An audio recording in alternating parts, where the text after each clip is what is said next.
Welcome to For the Health of It. I'm your host, Corian K. Paget, and this is your number one source for all things sports, health, and fitness related. Oh, hold on, Coach. What does For the Health of It stand for? Good question, Austin. The four and For the Health of It stands for our four principles, which are mindset, movement, nutrition, and recovery. Okay, cool. Let's do it for the health of it then.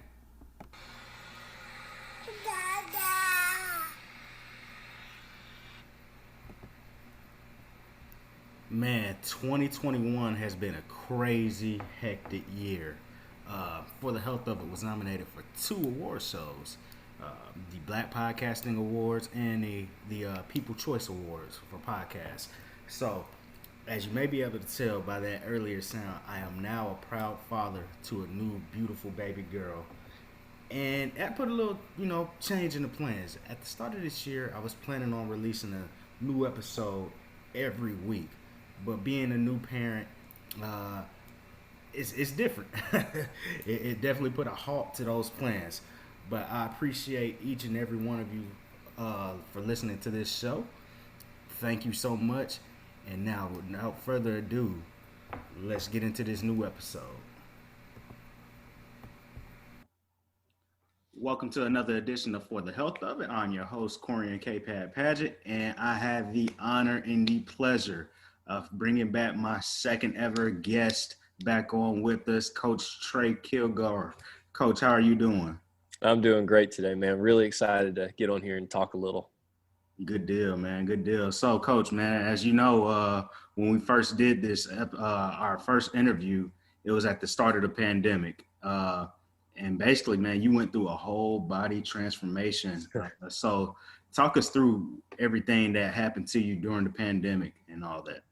Yeah, I essentially took a lot of that frustration that everybody, that we were all dealing with. I don't think everybody's in the same boat, but we're all weathering the same storm. And I decided to take what I had and use that downtime to really get after something that I've always wanted. And that was just to essentially get as lean and as strong as possible. I've been a strength coach for my whole career. I don't know anything else, but even with weight training, I never really looked the way I had wanted to look. And I've been weight training heavily for 8+ years. And I decided to, take a big step back, look at the big picture, and figure out what I needed to do to start making some changes. So it came down to mostly diet and sleep, I would say, for anyone who's really looking to transform their lives from a body comp standpoint and just from a good habits standpoint. That was step one. So getting the diet and nutrition in check. And I used YouTube. I used a lot of different things, some stuff I had learned in the past. I used to live with a bodybuilder early in my career, and he taught me about carb cycling and different ways to eat. But really what I learned the most from him was just how to meal prep and how to cook for yourself. And I think everybody in this pandemic, if you didn't become a better cook at home, I think you're kind of killing some time, because there's definitely enough opportunity afforded to everybody to learn how to cook a little bit. So I had myself a crock pot. I had myself a pressure cooker, and I learned a whole bunch of recipes there. It's real cheap, easy stuff.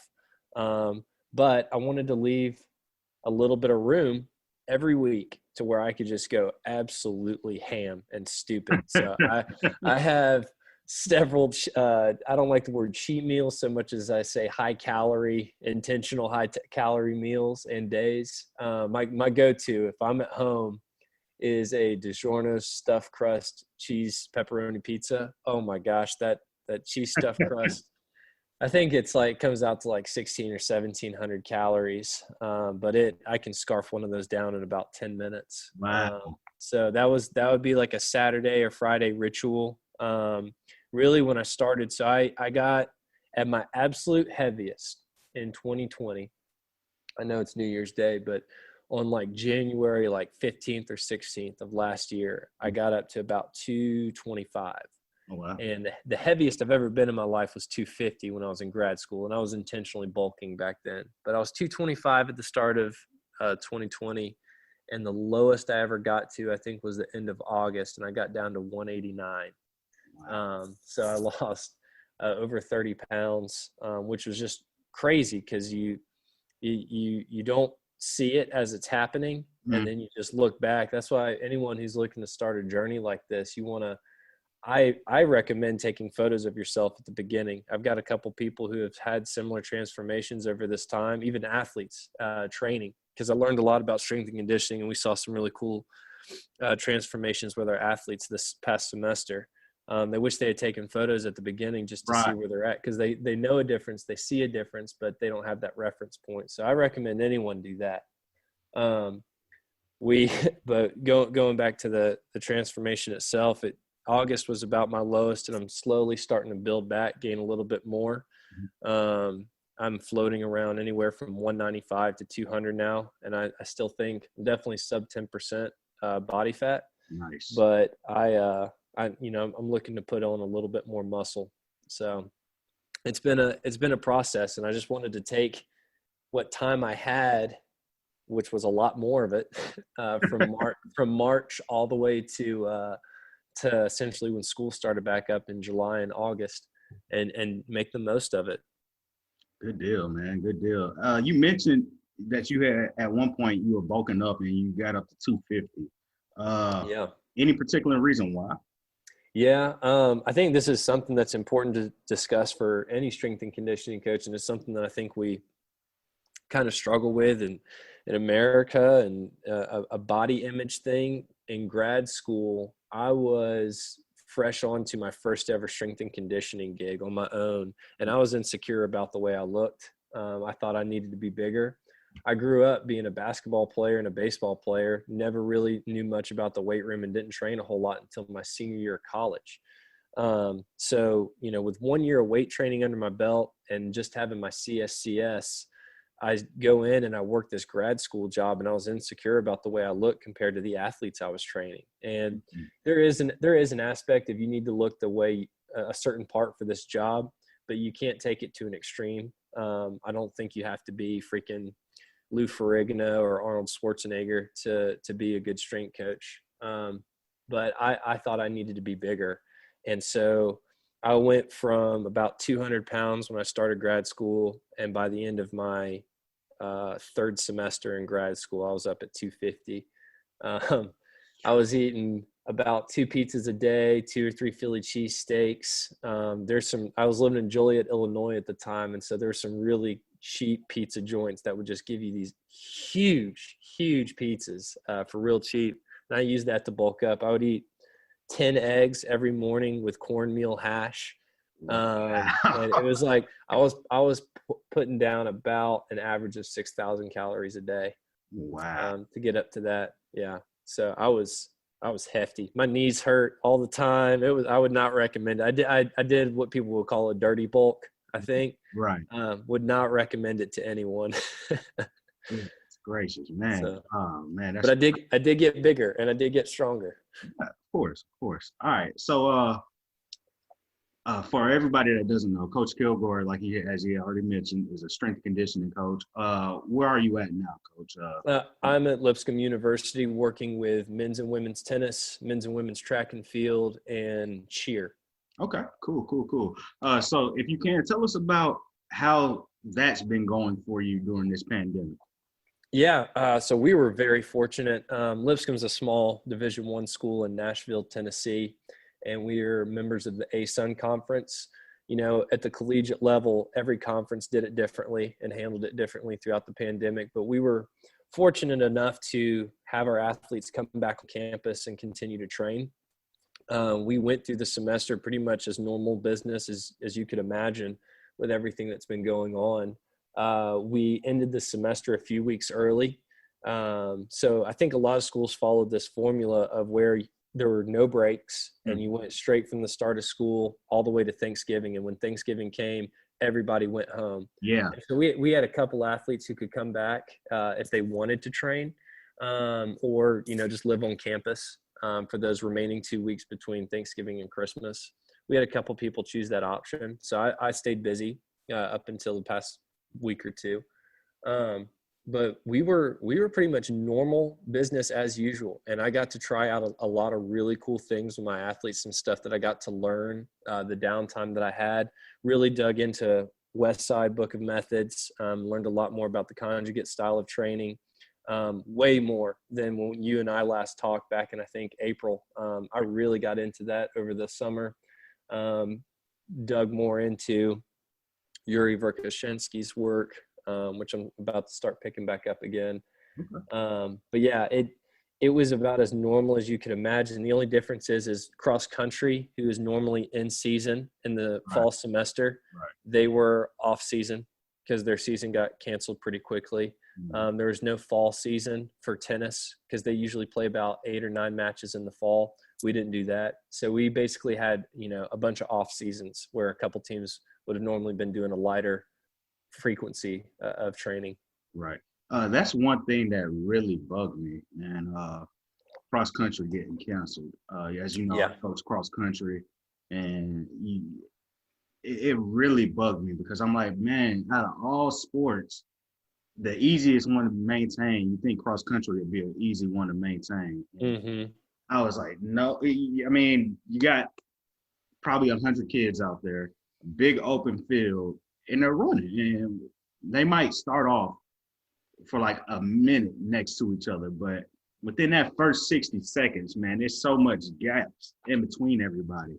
That's why, like, for JPS, they canceled everything.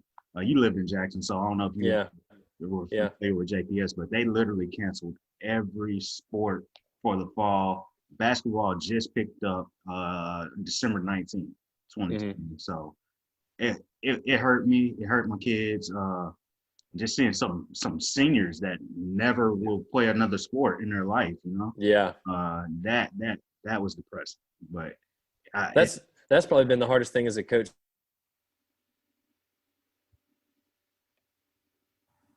Away.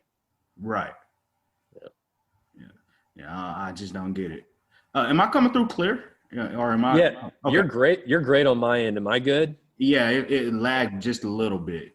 Okay. I'm having to use a hotspot on my thing here. So, but if anything else bothers you, I can try and switch. No, you good. You good. I'm even gonna leave this in and let my listeners hear the authenticness of it. I know. All right. So, man, if you can, I want to stray away from these questions just a little bit that I sent you.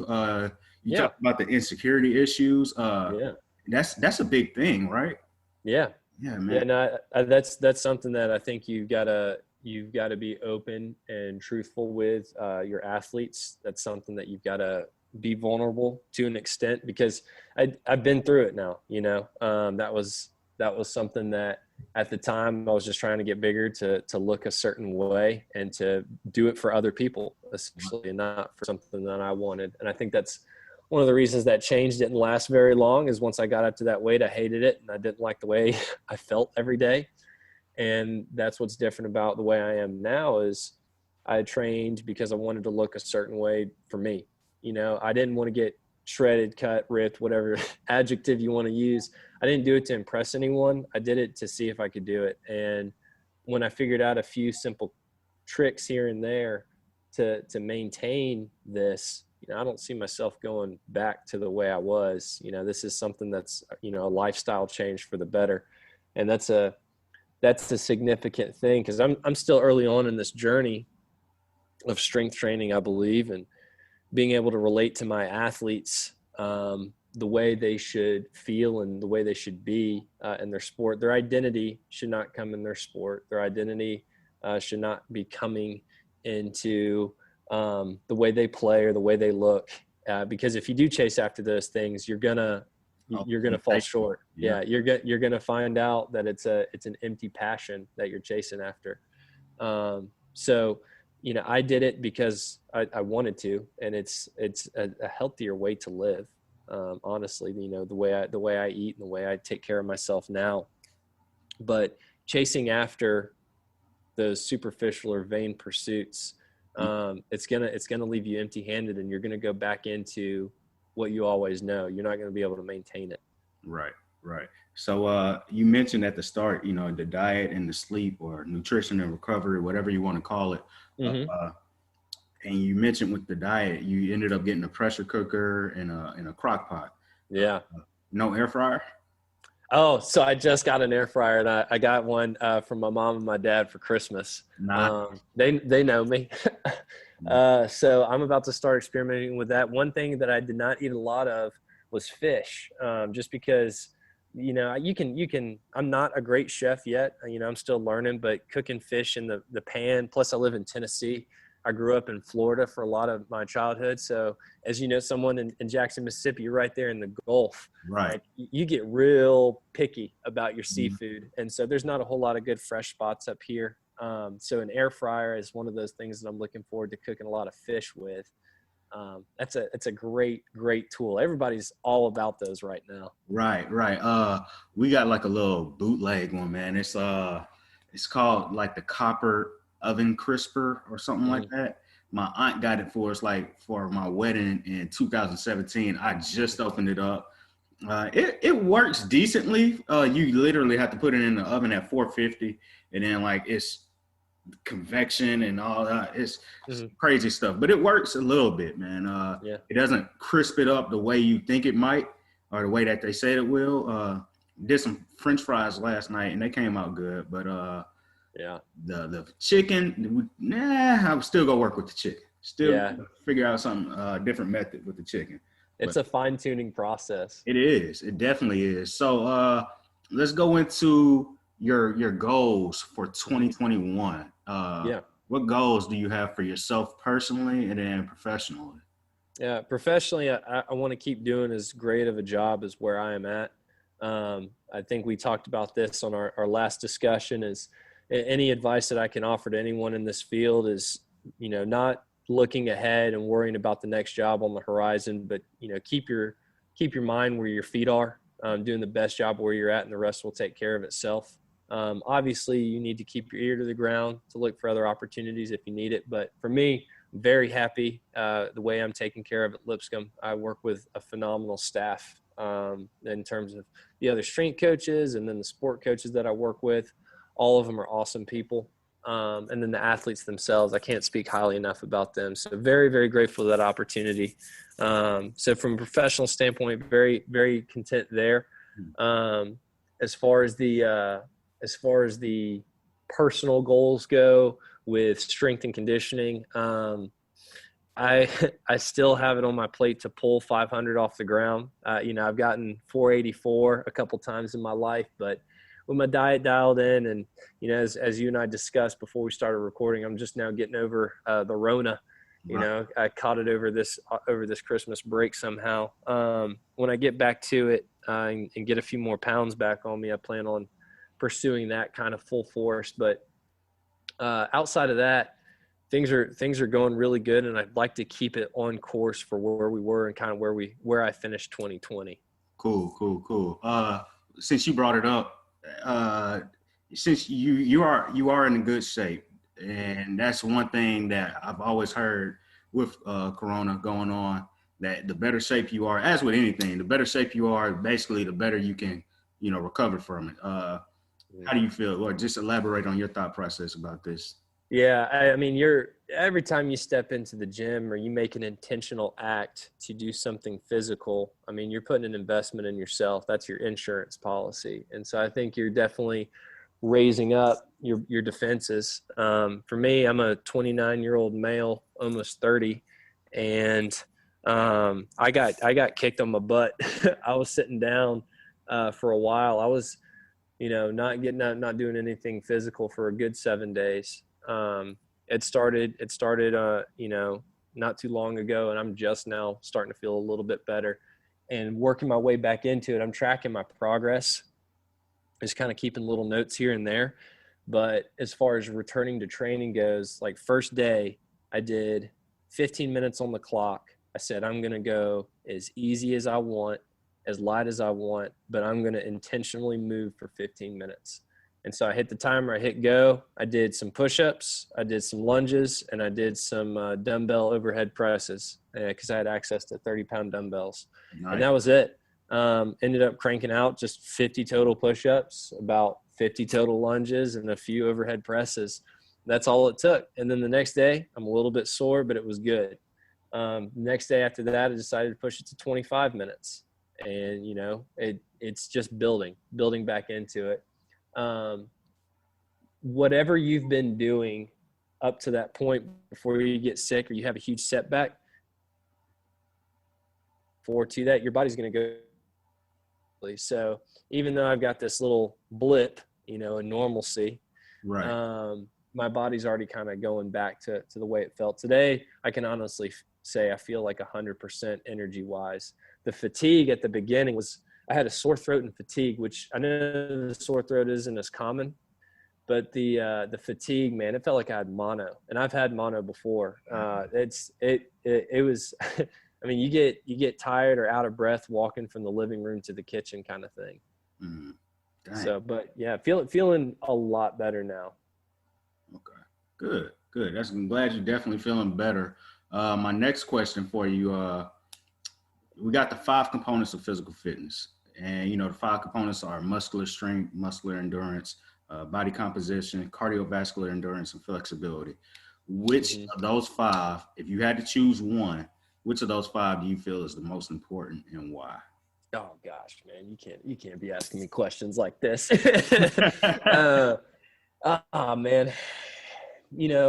it's always an it depends situation. Mm-hmm. From what I've learned, that the strength coach in me wants to say, muscular strength, absolute strength. That's always the big thing. But honestly, looking at the way things go, muscular endurance is big. I've done a lot in switching up my training personally to where I'm training to failure in a lot of different sets. And I use that in a very specific way when I say train to failure. I don't mean kill myself every time I go into the weight room, Right. but learning to build muscular endurance for the sake of getting stronger or getting more in shape, more cardiovascular fitness, because it's all connected. I've placed a new value on that, I guess you could say, in the hierarchy, because for me, being able to do more work will make you, I mean, that's that foundation, right? Right. Being able to do more work allows you to have that taller pyramid of strength. So from a general physical preparedness standpoint, that's really what I got after in my quarantine time. And then in my own training now, really pushing my body to the limits of how much work I can do before I start specializing in anything. I know that's a bit of a roundabout answer, but maybe muscular endurance would have to be towards that. Okay. All right. Hey, as you know, any answer is a good answer as long as you can properly defend it with some kind of scientific evidence. So it worked for me, Coach. My next question. I know this is a more general fitness question, but any tips for getting in and staying in shape for 2021? Yeah, man, where to begin? So many great things to tell people. So for your listeners, number one thing I would say is make a plan. That's the first thing. You have to have a plan, and doesn't have to be a goal necessarily, but a plan in place, a process. And then number 2, actually do something. That's the biggest. There was a lot of times last year where I was at home with limited equipment. All I had was a barbell, 2 45-pound plates for each side, so four total. I could do either 135 or 225, and a hill. That was it. I built a squat rack out of some wood, but anybody can do that. So I had very limited equipment, but there's a lot of times where hold on, Coach. That's a lie. That is a lie. Not anybody can do that. I can't do that. So, that is a lie. I mean, I definitely needed some help doing it. I had to look up YouTube, but I mean, through that sheer will, it's like going through YouTube and then asking friends on how they would do something, we made it work. Anyway, we, with the limited equipment and stuff, I was like, I'm going to play around and just do a little bit of something every day. Right. The third tip is, and this is something that might sound crazy to a lot of people, for me, in order to take weight off, get stronger, and keep the weight off, is training twice a day. And when you increase your frequency, I know it sounds insane at first. Yeah, how can you do that? How can you recover? Blah, blah, blah. It sounds, from firsthand experience and seeing it with my athletes, when you increase training frequency, how often you are training, and you do it strategic, then you will see enormous amounts of gains. I think what people don't do is they don't push themselves Right. too much off. And building that consistency of going and pushing yourself just to the edge, but not over it, and then doing a little bit more later on, really, really helps. So to give a sample model, because I don't want to just say frequency and then dip, I will train in the morning about 45 minutes to an hour. And then in the afternoon or early evening, I will do a second training session that is no longer than 30 minutes. I will set apart one thing that I really specifically want to work on, whether it's the way my triceps look, whether it's physical fitness from a sprinting and conditioning standpoint. I'll have that objective in my head or written out, and that's what I'm going to attack with that bonus session. So I got to the point, the craziest amount of training I was doing, I was training 14 times a week, twice a day, 7 days a week. And I felt great. It was nuts. And that was like right before school started, before I was on my feet, working with athletes every day. And I maintained that. And I'd still, in a non-COVID where I'm sick world, I still train about 10 to 12 times a week. Usually Saturdays and Sundays, I only go once a day. But people think, oh, you need to rest, you need to recover. Well, yes, you do. But that does not mean sit on your butt and watch TV and watch TV all day. Your workout can literally be a 30-minute walk with your spouse or your significant other, or your dogs or whatever.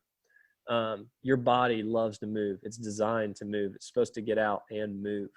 And the more often you do it, the better you'll feel. It's a positive correlation between the two. So for me, I'll do my strength training, in the morning, and then in the afternoon, I'll attack a weakness. So when I first wanted to start losing weight, that second session was almost always a jog or sprints or getting on the, before school got shut down, I had access to a bunch of equipment. Right. So I would use our concept rower, the stationary bike, things like that. And then when I didn't have any equipment, I would just use that hill in my backyard, or down the street. Right. Or the track just down the road, something like that. And you just do a little bit. I think when people think of training twice a day, that means 2 hard, balls to the wall workouts twice a day. You don't need to. It's a little bit extra each day, and it adds up over time. Okay.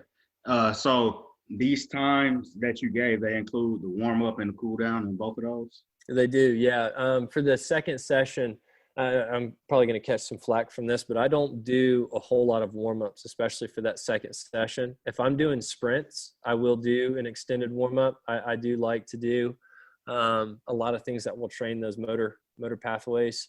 But from like getting on a stationary bike, I really don't think you need that much of a warm-up. Yeah, no, that makes sense. If I'm doing a bodybuilding session, a hypertrophy focused session in the afternoon, that's only 30 minutes. If I'm hitting bis and tris, kind of go right into it. Right. But in the morning, the first session, yeah, I will.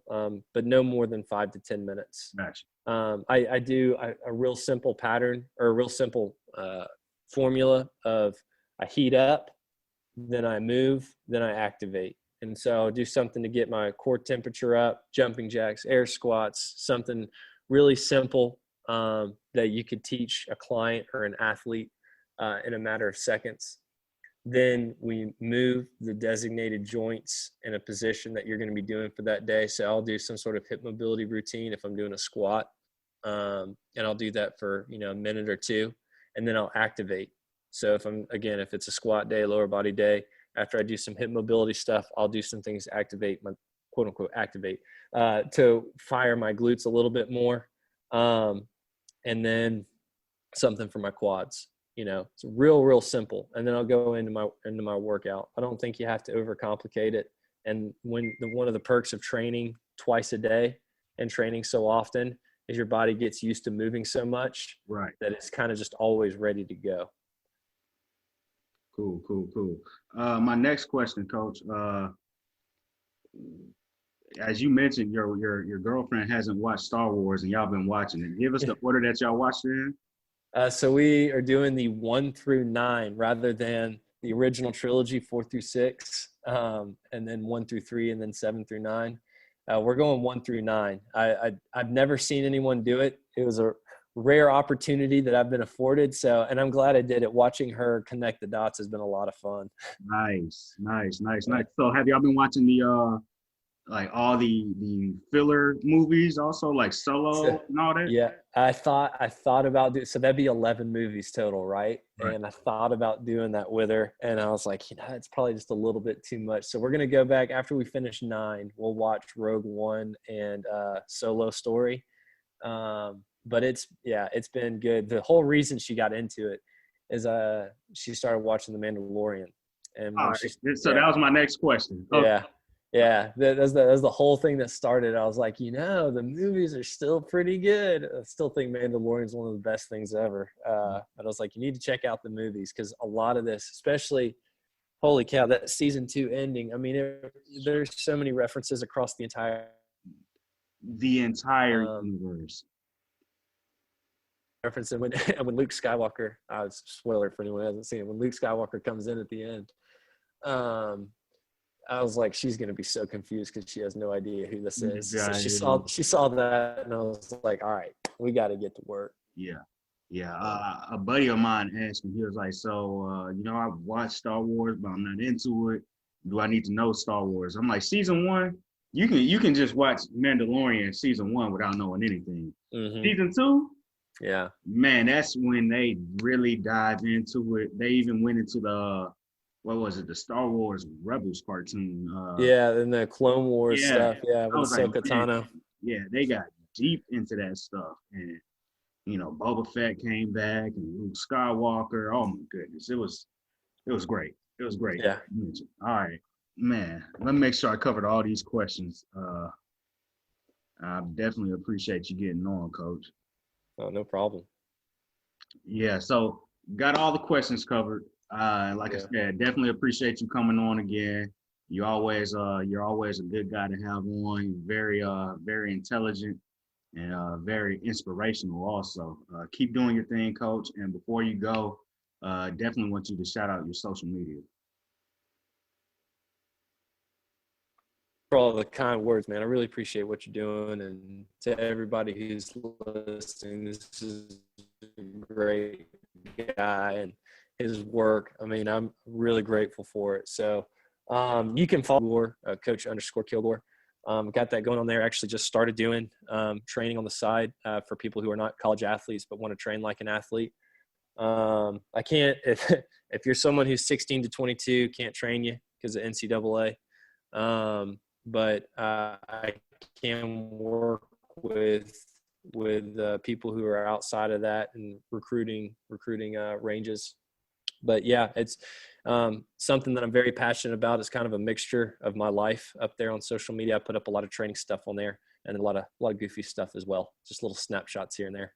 Good deal. So. Well, Coach, hey, we appreciate you coming on, and thank you as always. Awesome. Thank you. Yes, sir.